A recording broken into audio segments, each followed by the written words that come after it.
चलिए तो आज का रीडिंग है current carrying loop in magnetic field, as magnetic field, as a magnetic dipole होगा ना, तो बात ही पढ़ो। Current carrying loop as magnetic dipole, magnetic dipole की तरह एक्ट करता है। मतलब ये कि अगर कोई करंट कैरिंग लूप है तो मैग्नेटिक डाइपोल की तरह एक्ट करेगा। डाइपोल का मतलब क्या, जैसे मान लो ये कोई मैग्नेट है, इस तरफ नॉर्थ पोल, इस तरफ साउथ पोल, ठीक, एक तरफ नॉर्थ एक तरफ साउथ। तो ये नॉर्थ और साउथ क्या है भाई, ये नॉर्थ और साउथ इस मैग्नेट का दो पोल है, north pole and south pole. और चूंकि ये दो पोल है इसलिए क्या बोलते हैं, डाइपोल। दो पोल इसलिए क्या बोलते हैं, डाइपोल। तो डाइपोल। अब मान लो कोई करंट कैरिंग लूप है, इसमें करंट का फ्लो हो रहा है किस तरफ, क्लॉकवाइज एंटी क्लॉकवाइज, क्लॉकवाइज। तो जब क्लॉकवाइज होता है तो देखो ऐसे ही फ्लो कर रहा है, ऐसे ही कर रहा है ना। जब क्लॉकवाइज करंट का मूवमेंट होता है तो it behaves like a south pole, और अगर एंटी क्लॉकवाइज हो तो कैसा पोल की तरह बिहेव करता है,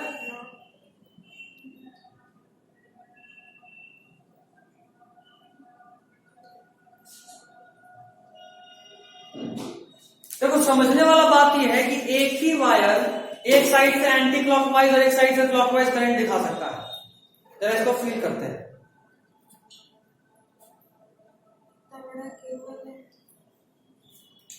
मुझसे कुछ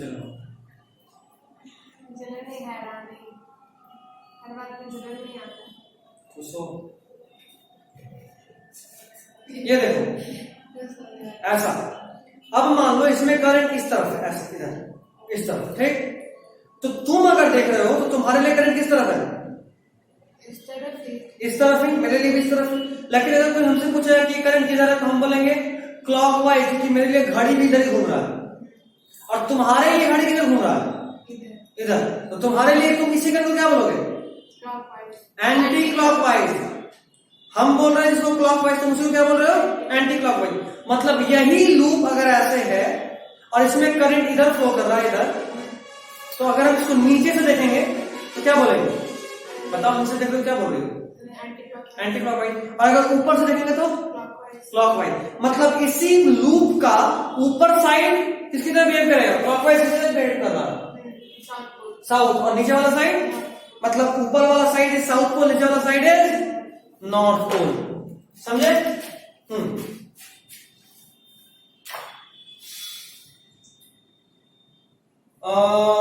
नेक्स्ट सब हेडिंग बनाइए, मैग्नेटिक डाइपोल मोमेंट। इसको बनाना भी है। हाँ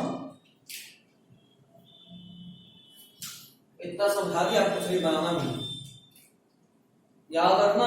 south pole, S for south and S for clockwise, C for clockwise, C for charger and south पोल।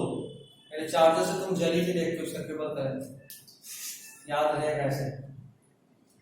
जब भी क्लॉकवाइज करंट दिखे तो सी फॉर चार्जर याद करना और अपना जलन याद करना, है ना। जलने से लोग सांवला हो जाता है, एस फॉर सांवला एंड एस फॉर साउथ पोल।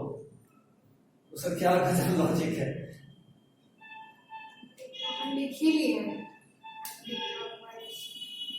ये ध्यान रखना, साउथ पोल के लिए इसको जो ऊपर नीचे उसको ड्रॉ करना, ऐसा याद रहेगा। ये वाला जो बचा दोनों, ठीक है। अगला सब heading is magnetic dipole moment. इसको म्यू से या एम से डिनोट करते हैं, magnetic dipole moment. Magnetic dipole moment mu से या एम से डिनोट करते हैं, ठीक है। M is equal to IA होता है, मतलब मैग्नेटिक डाइपोल मोमेंट का फॉर्मूला होता है करंट इनटू एरिया इज, मतलब अगर इसका मैग्नेटिक डाइपोल मोमेंट पूछें तो इस पे जो करंट फ्लो कर रहा है I और इसका एरिया से मल्टीप्लाई कर देंगे तो क्या मिल जाएगा, मैग्नेटिक डाइपोल मोमेंट। अच्छा ये तो एक टर्म है, तो बोले M is equal to I। Actual formula for n terms, M is equal to NIA, M is equal to NIA, जहां पे I is current, N क्या है नंबर ऑफ टर्न, I क्या है करंट और A क्या है ये।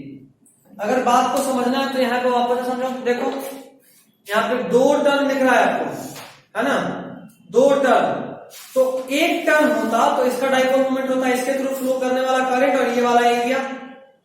2 टर्न है तो same I into A into 2, क्योंकि 2 टर्न है तो जितना टर्न होगा उतना से मल्टीप्लाई करेंगे, इसलिए लिखा NI। सेम नहीं हुआ तो क्या सर बिल्कुल सेम होगा, अलग अलग हुआ तो अलग अलग निकाल के ऐड करेंगे फिर, जो कि पॉसिबल नहीं है, एरिया बस बदल सकते हैं, करंट तो सेम ही रहेगा सीरीज है तो।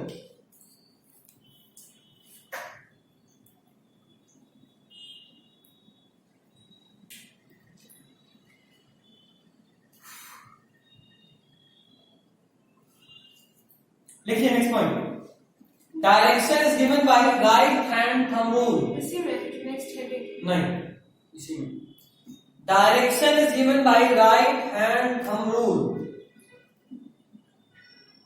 Direction is given by right hand thumb rule, right hand thumb rule.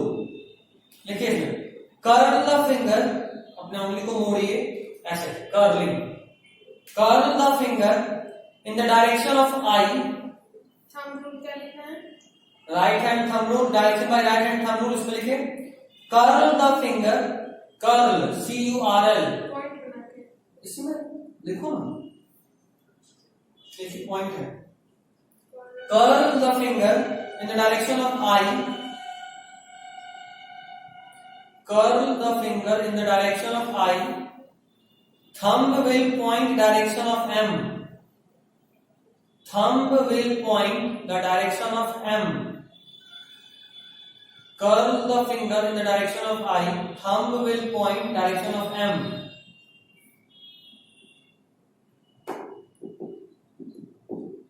thumb will point the direction of M। हो गया, जरा समझो, इस केस में देखते हैं, इस केस में देखो करंट किधर है, इस तरफ राइट हैंड लिए, करंट की डायरेक्शन फिंगर को कर्ल की, मेरा थंब किधर जा रहा है अंदर, तो यहाँ पे जो इसका डायरेक्शन है मैग्नेटिक डाइपोल मोमेंट क्या है, वो तो हमेशा ही अंदर जाएगा। अभी दिखाता हूं, क्रॉस। इस केस में देखो करंट इधर है ऐसे, थंब किधर, तो इस केस में डायरेक्शन क्या है डाइपोल मोमेंट का, डॉट बाहर आ रहा है, ठीक है। चलिए अगला point, mu by L, mu क्या है, व्हाट इज म्यू, अभी तो पता है म्यू क्या है, देखो अच्छा पूछ रहे हैं एम मतलब magnetic dipole moment, mu by L, L क्या है, एल कुछ पढ़े थे 11th में, angular momentum, mu by L का वैल्यू होता है magnetic dipole moment by angular momentum, linear momentum is P by angular momentum. इसका रेशियो हमेशा ही E बाई 2m के बराबर होता है, इसके बराबर भाई हम इसमें क्या कर रहे थे, finger in the direction of I, thumb will point direction है m, हाँ उसका लिए इक्वेशन लिखना है। Mu by L, mu is magnetic dipole moment, L is angular momentum. किसी भी ऑब्जेक्ट का मैग्नेटिक डाइपोल मोमेंट और एंगुलर मोमेंटम का रेशियो E बाई 2m के बराबर आता है, कितना के बराबर, बारिश होता है तो हाँ 5-7 मिनट हो,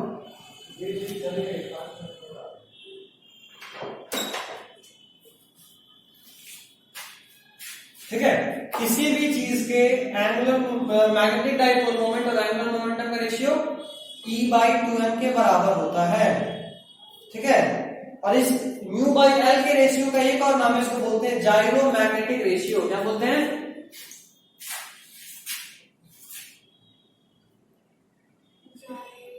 जाइरोमैग्नेटिक रेशियो इंपॉर्टेंट है, it is called जाइरोमैग्नेटिक ratio.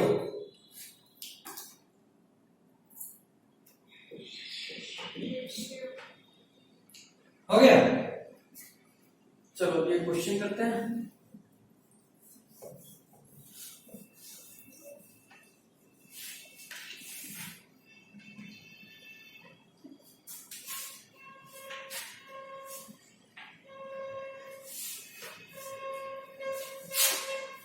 Chemistry में क्वेश्चन बनता है, फिजिक्स में क्वेश्चन क्यों नहीं बनता है भैया? पूछने वाले हम है ना, मेरे डर से बड़े बड़े बच्चे का दिमाग खाली हो जाता है। सर एक बार क्वेश्चन एक बता देते फिर सारा क्वेश्चन खुद से बन जाता। आप एक क्वेश्चन बताते दूसरा क्वेश्चन का ये भी नहीं बनता है फिर तो। यही तो होता है फिजिक्स में, केमिस्ट्री में, बायोलॉजी में उल्टा होता है, बिना बताए बन जाता है। खुद ही समझता है बिना पढ़े। ये डिफरेंस है फिजिक्स केमिस्ट्री बायो में, सब चेंज हो रही है। केमिस्ट्री बताने पे बनता है, बायो खुद से भी पढ़ लोगे तो बन जाता है, फिजिक्स कोई भी बता ले तो कोई भी इंसान नहीं अच्छा बता। देखो ये x z है, अरे x y, मतलब ये एक ऐसा वायर है ना जिसका आधा पार्ट x z प्लेन में, समझो जरा मतलब। ये ऐसे है क्या प्लेन? बताओ देखो, ऐसा आपके पास कोई प्लेन है इस तरह से, this is X Y plane, this is X Z plane, ये वाला प्लेन, ये वाला, ये जेड एक्सिस है, ये एक्स जेड प्लेन, और ये वाला plane Y Z, this is Y, this is Z, इन दोनों के साथ बनने वाला प्लेन वाई जेड, ऐसा समझ रहे हो? This is X Y, X Z, Y Z, ठीक ठीक। ये देखो एक और फिर से बताइए तो। Y X axis, Y axis, इसको एक्स एक्सिस ले लेते हैं। इसको चलो Y X Z, X axis, Y axis, Z axis, X और वाई के बीच का प्लेन ये वाला plane, X Y plane, X और जेड के बीच का प्लेन ये वाला plane, X Z plane, Y और जेड के बीच का प्लेन ये वाला प्लेन, वाई जेड प्लेन, ठीक है। क्वेश्चन बोल रहा है कि ये वाला जो लूप है एक्स जेड प्लेन मतलब यहां है ऐसे, और ये वाला एक्स वाई प्लेन मतलब ऐसे, मतलब ये जो प्लेट है कुछ ऐसे है, समझ रहा है? कुछ ऐसे, हाथ से दिखाऊं तो कुछ ऐसे, ये वाला एक्स वाई में हो गया और ये वाला एक्स जेड में, ऐसा प्लेन। अब इस प्लेन में एक करंट आपने दौड़ाया आई का, ये जो ए है इसका लेंथ दिया होगा, ये गलत लिखा हुआ है, फील आने में गड़बड़ हो जाएगा, ये ए है, ये भी ए है, ये लेंथ ए है, ये भी ए, तो ये कौन सा बी हो जाएगा, ये भी होगा, ये भी, इसमें करंट आपने आई दौड़ाया। अभी आपको बताना है कि जरा बताइए इसका मैग्नेटिक डाइपोल मोमेंट कितना होगा। तो आपको ऐसे फील करना है कि ये ऐसे बंद हो गया, लूप बंद हो गया। तो ऐसे क्या हुआ कि आप दो लूप सोच पा रहे हैं, एक लूप जो एक्स जेड प्लेन में है और दूसरा लूप उसका एरिया जहां से बंदा होगा ये होगा। हाँ बिल्कुल, ये और ये सेम होगा। तो ऐसे आपको समझना है कि यहां से करंट गया, यहां से घूम गया, और यहां पे क्या हुआ, ऐसे गया, ऐसे गया, ऐसे गया, और यहां से घूम गया। तो इस वाले लाइन में नेट करंट कितना हो गया, हाँ भी जा भी नेट करंट जीरो। तो मतलब इस करंट का कोई खास मतलब नहीं बनता, नेट करंट जीरो है तो, लेकिन कोई खास मतलब नहीं बनता तो फर्क नहीं पड़ेगा। लेकिन मेरा काम हो जाएगा कि हमको दो लूप मिल गया अलग अलग एक्सिस में, एक एक्स जेड में और एक एक्स वाई में। वापस से देखते हैं, ये वाला कौन सा प्लेन, एक्स वाई, ये वाला एक्स जेड। तो एक्स वाई प्लेन में जो करंट फ्लो कर रहा है किधर, देखो तो एक्स वाई प्लेन ऐसे करंट है बाहर, देखो जरा एक्स वाई, इसमें कैसा करंट, कैसा एंटी क्लॉकवाइज या क्लॉकवाइज, सोचो जरा। ये क्लॉकवाइज, क्लॉकवाइज, एंटी क्लॉकवाइज। तो ये है X Y plane, anti clockwise मतलब ऐसे करंट घूम रहा है, ऐसे तो क्लॉकवाइज ऐसे घूम रहा है, ऐसे ऐसे घूम रहा है, ऐसे घूम रहा है तो करंट डायरेक्शन किधर होगा, मैग्नेटिक डाइपोल का बाहर।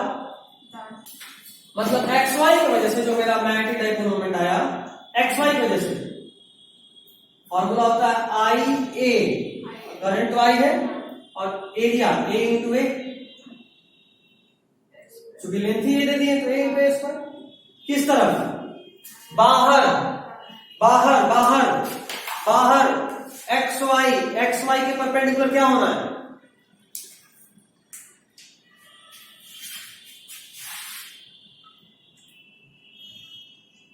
ये है एक्स वाई, इसके परपेंडिकुलर कौन सा प्लेन?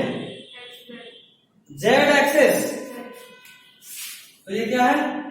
ये की बजाय के कैप लिख दे रहा हूं, के कैप की तरफ इसका सोचते हैं कौन सा प्लेन?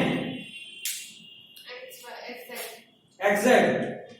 मतलब हम इस प्लेन का बात कर रहे हैं, इस प्लेन का करंट कैसा है? Anti clockwise. एंटी क्लॉकवाइज देखो इस पे एंटी क्लॉकवाइज मतलब ऐसे, ऐसे मतलब देखो ऐसे, किधर किधर? वाई की तरफ। एक्सिस हो तो एक्सिस, डायरेक्शन ऐसे तो बताओगे, बाहर अंदर से क्या समझ में आएगा? इसमें प्लेन होता तो बोलते कि प्लेन के बाहर या प्लेन के अंदर, ये तो एक्सिस का बात हो रहा है। तो एक्स जेड प्लेन में anti clockwise current, X Z plane में एंटी क्लॉकवाइज करंट वाई की तरफ देगा, प्लस आई ए स्क्वायर और वाई मतलब आई जे के ना जे। अभी दो सेम आ रहा है, एक काम करते हैं, इसको मान लेते हैं आई ए स्क्वायर छोड़ कर भी ठीक, ऐसे करते हैं आई ए स्क्वायर को हम लोग अपने सहूलियत के लिए सी मान लेते हैं। तो क्या बोलेंगे? एम कितना आया? सी के कैप प्लस सी जे कैप। दो वेक्टर है, मैग्नीट्यूड सेम है, परपेंडिकुलर है। Magnetic dipole moment is a vector quantity, पहले भी पढ़ चुका हूं, डाइपोल मोमेंट ही वेक्टर है। तो magnetic dipole moment is a vector quantity. C और सी क्या आएगा? √2c आएगा। दो वेक्टर जब 90 डिग्री पे होता है तो क्या आता है? क्लास 11 आई कैप जे कैप, 2 आई कैप और 2 जे कैप करते हैं। दो वेक्टर परपेंडिकुलर तो वैल्यू आएगा √2 ये आएगा 2√2 आएगा। √2 इंटू वेक्टर होता है फॉर्मूला, अगर परपेंडिकुलर है तो √2 इंटू वेक्टर कितना? सी ना, वेक्टर सी मान, सी का वैल्यू क्या मान है? This is the answer. ठीक है। क्वेश्चन क्या था? क्वेश्चन था find the dipole moment of this figure. थोड़ा इजी था, हमेशा ना आसान क्वेश्चन पूछते, तुम लोग फालतू में बदनाम किए हुए हो कि हम हार्ड क्वेश्चन पूछते हैं, अलग क्वेश्चन देते हैं टेस्ट में। आई शुद्ध शरीर शाकाहारी पूछ रहे, बच्चा लोगों से एकदम आसान आसान क्वेश्चन पूछते हैं। हो सके तो एग्जाम में चीटिंग भी करा देते हैं।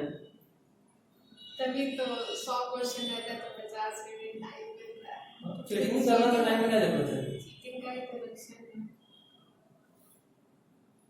याद से रिप्रोडक्शन का टेस्ट हम लोग पता है, सबको बता रहे हैं, हमको भी याद दिलाते हैं। क्वेश्चन से है ना आपका? क्वेश्चन तैयार है, बस उसको अपलोड करना है ऐप में, अपलोड कर ही दीजिएगा। हो गया? नहीं भैया लिखो आराम से, फिर पॉज कर देना। तो मैग्नेटिक डाइपोल में प्लेस एक्सटर्नल मैग्नेटिक फील्ड। कोई अगर डाइपोल, मैग्नेटिक डाइपोल अगर किसी एक्सटर्नल मैग्नेटिक फील्ड में प्लेस है, तब उसमें जो फोर्स, टॉर्क, उसका पोटेंशियल एनर्जी, उसका इक्विलिब्रियम क्या किसके होगा, इसके बारे में जरा समझने की कोशिश करना। देखो मैग्नेटिक डाइपोल मतलब एक तरफ साउथ पोल बनेगा, एक तरफ नॉर्थ पोल बनेगा। हम जानबूझकर तुमको बाहर मैग्नेट के शेप में दिखा रहे हैं क्योंकि ये समझना थोड़ा आसान है। एग्जैक्टली ऐसा ही इसमें भी होगा। एक साइड जिधर का साउथ होगा और उसके ठीक पीछे साइड क्या होगा?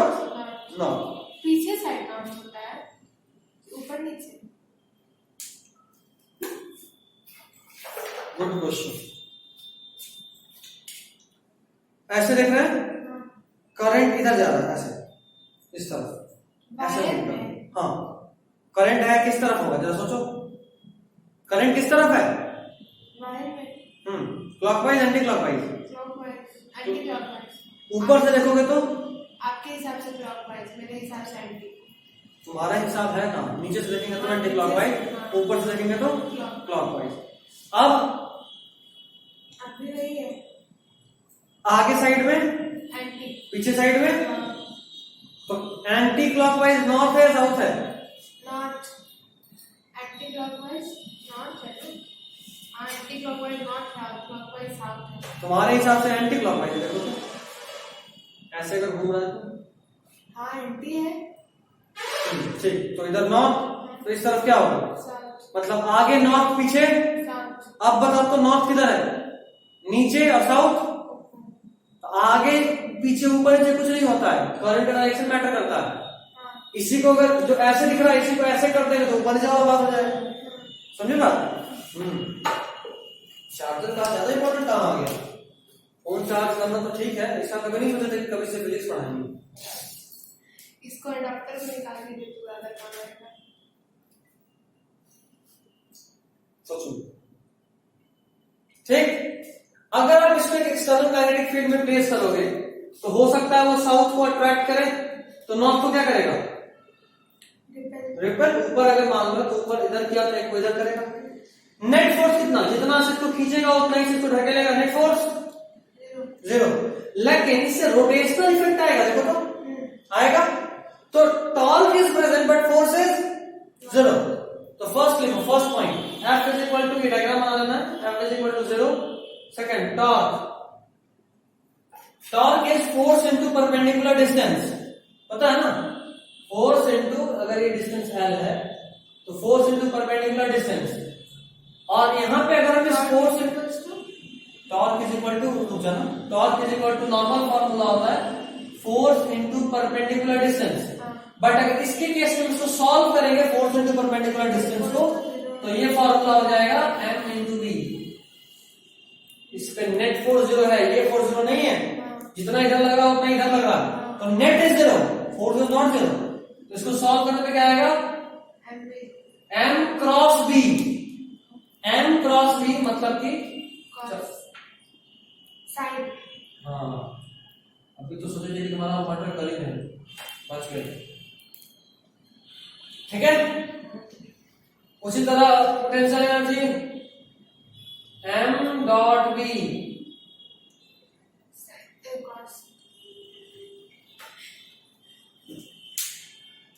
आज तक ऊपर जाने का जल्दी लग रहा है, उनको लग रहा है कि कोई याद करना, ऊपर से बुला रहा है।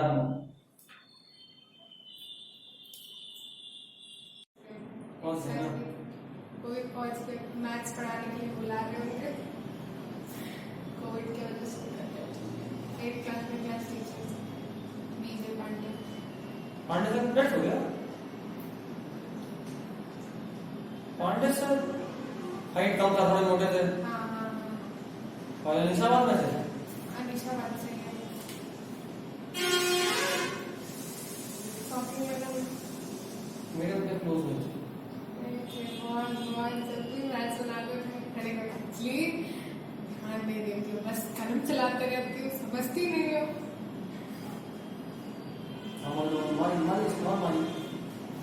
बात समझ ही नहीं। एक ब्लैक बोर्ड पर मैच पढ़ा देते थे, बाकी सब चलाते रहते थे। चलो ये हो गया। चौथा, स्टेबल इक्विलिब्रियम। अच्छा, स्टेबल और अनस्टेबल इक्विलिब्रियम का क्या मतलब बताया नहीं था?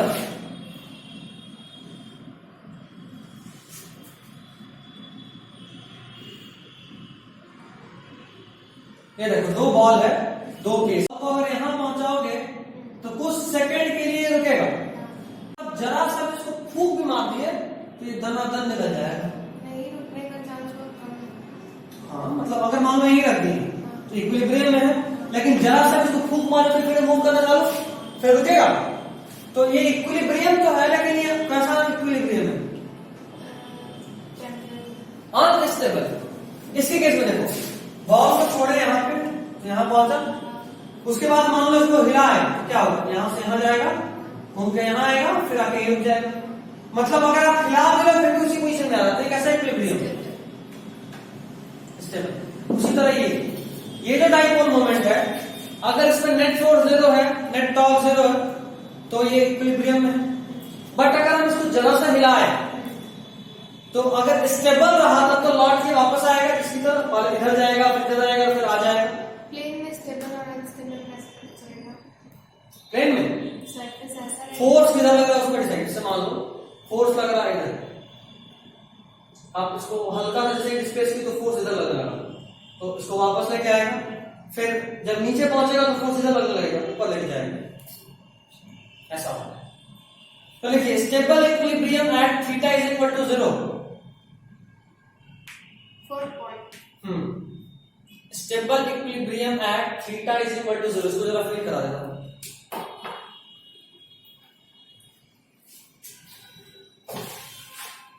Stable equilibrium at theta is equal to 0। फिर ऐसा केस नॉर्थ साउथ मैग्नेटिक या छो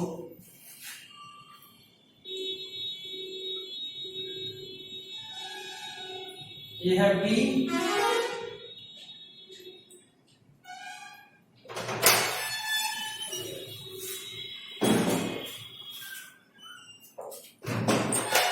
ये है बी, और किस तरफ लग रहा है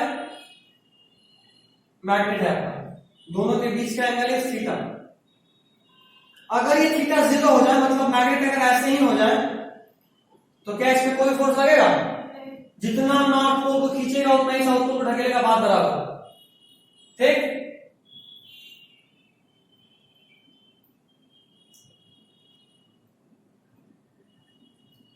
अगर 180 हो जाए, मतलब उल्टा, इधर साउथ इधर नॉर्थ, तब ये अनस्टेबल इक्विलिब्रियम होगा, जरा सा हिलाएगा तो घूम जाएगा, होगा।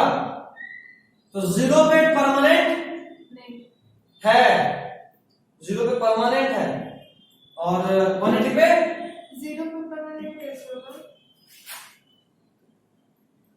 दो फॉर्मूला देखो, नहीं बता रहा।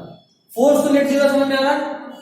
ये देखो M B sine theta 0, 0 sine 0 0, मतलब साइन 0 is 0, तो पूरा टर्म 0। तो अगर 0 डिग्री पे रखे हैं तो फोर्स तो किसी कंडीशन में लग रहा है, समझ में आ रहा है? 0 पे रखेंगे तो टॉप नहीं लगेगा, है ना? स्टेबल रहेगा। हाँ स्टेबल रहेगा। और 180 करेंगे तो भी टॉर्क 0 होगा, लेकिन वो अनस्टेबल होगा, अनस्टेबल, ये डिफरेंस। तो क्या लिखे थे? Stable equilibrium eight 0 At theta is equal to 0. Next, when slightly displaced from this position, next point. उसी में क्लास में देखो 0 है। अभी बताया था इस वाले कंडीशन में कि अगर यहाँ है और आप ऐसे डिस्प्लेस भी किए तो ये फिर एसएचएम टाइप का चीज चालू करेगा, ऑसिलेशन टाइप का। तो अगर ये भी इक्विलिब्रियम में आप कुछ स्लाइटली डिस्प्लेस किए तो पहले ऊपर जाएगा, ऐसे होगा, फिर नीचे आएगा, ऐसे होगा, और फिर आगे ऐसे रुक जाएगा। तो यहाँ पे भी कुछ टाइम पीरियड होगा इस वाइब्रेशन का, तो उसका फॉर्मूला लिखो। When slightly displaced,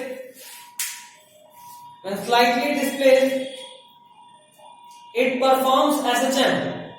When slightly displaced from mean position कर रहा है, when slightly displaced from mean position, it performs SHM.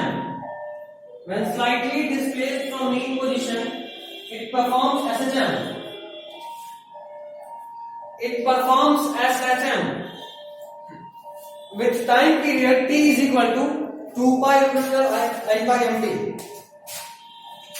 It performs SHM with time period is equal to 2 pi root under I by mb. ठीक है? Unstable equilibrium at theta is equal to 180 degree. Unstable equilibrium at next point.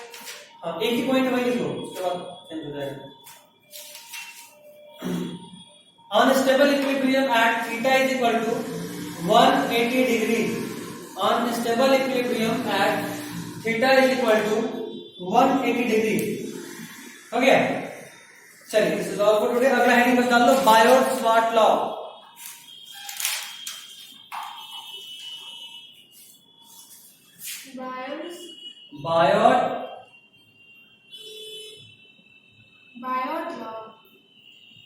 Biot-sword law, S A B है। Beyonce नहीं है। नहीं।